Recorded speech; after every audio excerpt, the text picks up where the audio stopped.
¿Cómo están? Soy la doctora Subirat y el día de hoy vamos a hablar sobre la ovogénesis. Pues empecemos definiendo qué es ovogénesis. La ovogénesis es un proceso por el cual una ovogonia va a llegar a ser un ovocito maduro. Para llegar a comprender este proceso, tenemos que diferenciar a su vez lo que es la meiosis de lo que es la folículogénesis. Pues recordemos dos procesos biológicos que son muy importantes para llegar a comprender el proceso de ovogénesis como tal. Número 1, la mitosis. La mitosis es un proceso a partir del cual una célula madre va a llegar a generar dos células hijas exactamente igual a la célula madre. Esto inclusive desde un punto de vista genético, ¿verdad? En el caso de los seres humanos, pues estamos hablando de 46 cromosomas. Ahora bien, la meiosis es un proceso de división celular, pero que es especializado para células sexuales. La meiosis, a su vez, se va a dividir en dos, en una meiosis 1 y en una meiosis 2. La meiosis 1 sabemos que se subdivide en 4 fases: profase, metafase, anafase y telofase, al igual que la meiosis 2. Sin embargo, la profase 1 de la meiosis 1, a su vez, se subdivide en 5 subfases, que son el leptoteno, cigoteno, paquiteno, diploteno y finalmente la diacinesis, que corresponde a lo que es un periodo de reposo. En la profase 1 de la meiosis 1 se va a producir lo que es la recombinación genética, es decir, los genes paternos y los genes maternos se mezclan, y es por eso que es muy importante recordar el proceso de meiosis como tal. Dentro de lo que es la ovogénesis, dentro de lo que es la meiosis, vamos a partir de un ovocito primario. Este ovocito primario va a estar formado por 46 cromosomas, es decir, por un número diploide doble. Una vez que este ovocito primario, enseguida repasaremos cuándo se produce la meiosis dentro de lo que es la ovogénesis. Una vez que este ovocito primario va a producir su primera división meiótica, se va a formar el ovocito secundario, que les estoy mostrando acá en la pizarra, y el primer corpúsculo polar, por una división heterogénea de lo que corresponde al citoplasma. Ahora bien, este primer corpúsculo polar en algunos casos puede llegar a subdividirse y puede dar lugar a otro corpúsculo polar. Ahora bien, una vez que este ovocito primario ingresa en la primera división meiótica, el resultado va a ser un ovocito secundario que va a estar formado ya por un número haploide de cromosomas. Esto quiere decir 23 cromosomas. Sin embargo, van a continuar teniendo la estructura doble. Ahora bien, este ovocito secundario va a ingresar en la segunda división meiótica, de tal manera que se obtiene un ovocito maduro que ya está formado por 23 cromosomas de estructura simple.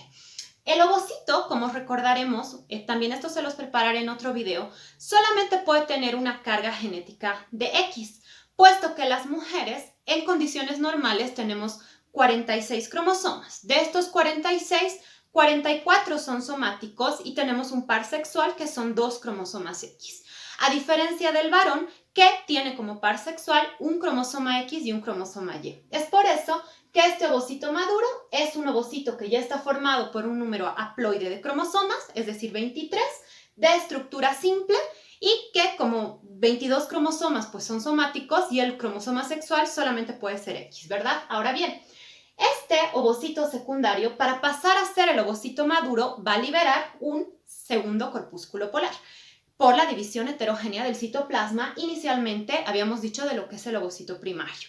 Es por eso que cuando hablamos en la meiosis, dentro de lo que es el proceso de ovogénesis, se obtiene un ovocito maduro y de 2 a 3 corpúsculos polares. Solamente una de estas células llega a ser madura. A diferencia de lo que también veremos un poquito más adelante en la espermatogénesis, donde se obtiene como producto final de la espermatogénesis 4 espermatozoides maduros haploides y los 4 aptos para la fecundación. Bueno, nuevamente recordemos: ovocito primario, ovocito secundario y finalmente el ovocito maduro, dentro de lo que va a ser la meiosis 1 y finalmente la meiosis 2. Ahora bien, tenemos que trasladar lo que hemos recordado en el proceso de meiosis al proceso de folículogénesis como tal. Para lo que está esta parte de mi pizarra que intento hacerles comprender estos conceptos. Ahora bien, cuando hablamos de lo que es la folículogénesis, tenemos que partir hablando de lo que va a ser un ovogonio. Un ovogonio es una célula germinal femenina inmadura. El ovogonio se va a originar a partir de lo que es el epiblasto en la segunda semana de desarrollo. El epiblasto es una capa germinal embrionaria. Entonces, este ovogonio se origina a partir de lo que es el epiblasto en la segunda semana de desarrollo embrionario. Posteriormente hablaremos del proceso de migración que tienen los ovogonios para finalmente llegar a lo que van a ser las gónadas femeninas, es decir, los ovarios. Este ovogonio va a estar rodeado por una capa de células foliculares. Las células foliculares tienen un origen embriológico diferente. Las células foliculares se van a originar a partir de lo que es el epitelio celómico del futuro ovario. Ahora bien, ya estamos hablando de lo que es un ovogonio. Una vez que este ovogonio se encuentra rodeado por esta capa de células foliculares, va a pasar a denominarse ovocito primario. La ovogénesis se va a caracterizar porque tiene una etapa de desarrollo intrauterino y va a tener una etapa de desarrollo extrauterino. Comprender estos procesos es muy importante para comprender alguna serie de patologías de las que hablaremos un poquito más adelante al final del video. Todavía no quiero confundirles, ¿ok?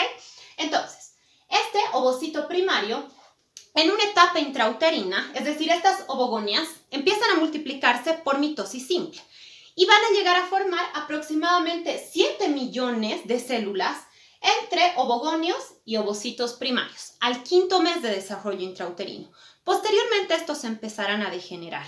Ahora bien, este ovocito primario va a rodearse por una capa de células foliculares planas que derivan de estas células de la granulosa, que a su vez derivan de lo que es el epitelio celómico. Entonces, acá encontramos al ovocito primario rodeado de una capa de células epiteliales planas. A estas dos estructuras vamos a pasar a denominarle folículo primordial. Ahora bien, una vez que el feto femenino va a nacer, en el momento del nacimiento solamente va a llegar a tener de 600.000 a 800.000 de estos folículos primordiales, ¿no? A diferencia de lo que habíamos dicho que en el quinto mes son aproximadamente 7 millones, pero la mayoría de estos degeneran, es decir, se vuelven atrésicos. De tal manera que al nacimiento vamos a tener de 600.000 a 800.000 folículos y estos van a continuar degenerando hasta que una mujer ingrese en la pubertad. Haciendo la correlación de la foliculogénesis con lo que es la meiosis, tenemos que tomar en cuenta que una vez que se va a producir el nacimiento, estos folículos primordiales van a entrar en una pausa. Esta pausa se da entre diploteno y diacinesis, gracias a una enzima que se conoce como IMO, o inhibidor de la maduración del ovocito. Ahora bien, una vez que la mujer ingresa en la pubertad, esto también ya lo vimos en la parte endocrina del eje hipotálamo, hipófisis, ovario en otro video. Una vez que la mujer ingresa en la pubertad, la adenohipófisis va a empezar a producir una hormona que se conoce como hormona folículo estimulante. La hormona folículo estimulante va a reclutar de 15 a 20 de estos folículos primordiales para que inicien el proceso de maduración.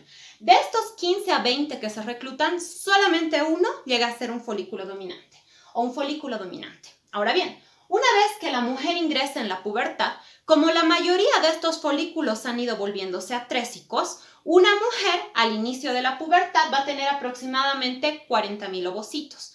De estos se van a ovular de 350 hasta 500, esto varía según los textos que se revisan, ¿no? Por lo tanto, estos 40.000 que una mujer tiene en la pubertad, pues son lo suficiente a lo largo de lo que será toda la vida reproductiva de la mujer. Entonces, este folículo primordial, que era un ovocito primario rodeado por una capa de células epiteliales planas, que son las células foliculares, gracias a la acción de la hormona folículo estimulante, continuará su desarrollo. De tal manera que se va a formar un folículo primario unilaminar. Este folículo primario unilaminar está formado por el mismo ovocito primario, del que hemos hablado anteriormente, rodeada por una capa de células foliculares, donde el epitelio es de tipo cuboidal, pero cuboidal simple. Continúa el desarrollo y se va a formar un folículo primario multilaminar. Este epitelio que habíamos dicho que era cuboidal simple pasa a ser cuboidal, pero poliestratificado, es decir, son varias capas, ¿verdad? Ahora bien, este folículo primario multilaminar, inclusive ya desde el unilaminar, esto que les he puesto acá en rojo es la zona pelúcida. Entonces ya empieza a diferenciarse una estructura que se denomina zona pelúcida. La zona pelúcida cumple muchas funciones. Por ejemplo, va a tener una serie de glicoproteínas que van a hacer que el espermatozoide que llegue a ingresar al ovocito en el proceso de la fecundación necesariamente tiene que ser humano, ¿no? Entonces, ya en lo que es el folículo primario unilaminar, estamos empezando a identificar lo que va a ser la zona pelúcida. En el folículo primario multilaminar, vamos a identificar que en la membrana basal va a descansar una estructura que se conoce como teca, la denominada teca folicular. Ahora bien, continúa el desarrollo folicular gracias a la acción de la hormona folículo estimulante que produce la adenohipófisis, y este folículo primario va a pasar a ser un folículo secundario. En el folículo secundario vamos a identificar las siguientes estructuras. Primero, acá encontramos nuestro ovocito primario. Además, este está rodeado por lo que van a ser las células foliculares o células de la granulosa. Empieza a acumularse líquido dentro de lo que va a ser este ovocito, formando esta estructura que se denomina antrofolicular. Y lateralmente lo que vamos a encontrar es la teca, que ya en el folículo secundario empieza a diferenciarse en una teca externa que está en contacto con la membrana basal y una teca interna que es la encargada de la producción de andrógenos que habíamos dicho gracias a las células de la granulosa se transforman en estrógenos. Ahora bien, continúa el desarrollo de este folículo secundario y aumenta la acumulación de líquido en lo que les decía anteriormente es el antrofolicular, como podemos ver acá. Finalmente, se llega a formar un folículo terciario, maduro, de Graf o folículo dominante, en el que vamos a identificar las siguientes estructuras. Acá primero encontramos nuevamente nuestro ovocito primario. Ahora bien, este ovocito primario está rodeado en esta región de células que son las células de la granulosa que van a pasar a denominarse cúmulo ovóforo. Miren el gran tamaño de lo que es el antrofolicular respecto al antrofolicular del folículo secundario. Acá nuevamente están las células de la granulosa y acá vamos a encontrar lo que es la teca. Ahora bien, una vez que se ha llegado a formar un folículo dominante, vamos a tener la acción de la segunda hormona adenohipofisiaria, que es la hormona luteinizante. La hormona luteinizante habíamos dicho que va a ser un pico, es decir, sube muy rápido y baja muy rápido también. Es gracias al pico de la hormona luteinizante que se produce ovulación. Sin pico de la hormona luteinizante no hay ovulación. Es por eso que algunas mujeres sí tienen periodos menstruales, pero no llegan a ovular. Entonces, se ha producido el pico del LH y se va a producir la ovulación.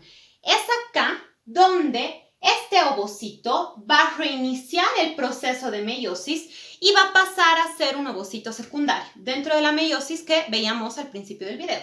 Entonces acá tenemos un ovocito secundario que está rodeado por esta estructura que les puse en rojo, que es la zona pelúcida, rodeado por las células de este cúmulo ovóforo que al romperse van a tener una estructura radiada y es por eso justamente que pasan a denominarse células de la corona radiada. Ahora bien, el proceso de meiosis en la mujer solamente va a concluir en caso de que exista fecundación. Entonces, la meiosis continúa hasta la metafase 2 de la meiosis 2 y la meiosis 2 solamente va a terminar si este ovocito es fecundado, dando origen a lo que habíamos dicho anteriormente, que es un óvulo maduro y el segundo corpúsculo polar. Muy bien, entonces eso es el proceso de lo que es la ovogénesis. Para estudiar la ovogénesis tenemos que recordar todo lo que es la meiosis y a su vez tenemos también que estudiar lo que es el proceso de la foliculogénesis. ¿Por qué es tan importante conocer la ovogénesis dentro de la medicina? Número 1, hemos dicho que la ovogénesis tiene una etapa intrauterina, es decir, el desarrollo de estos folículos comienza ya en una etapa intrauterina. Ahora bien, estos folículos primordiales y los folículos primarios se cree que va a tener un efecto el medio ambiente sobre el envejecimiento de estos folículos.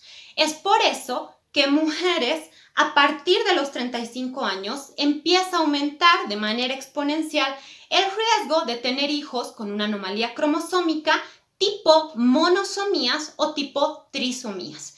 Estas monosomías o trisomías normalmente se dan durante la disyunción de la anafase en el proceso de meiosis. Esto quiere decir que un cromosoma o no migra o un cromosoma extra migra a una célula. De tal manera que en lugar de que en el par homólogo, en el par de alelos existan 2 cromosomas, pueden existir 3, produciendo una trisomía, o puede faltar uno y en este caso producir lo que será una monosomía. Sobre los síndromes cromosómicos también vamos a hablar en otro video.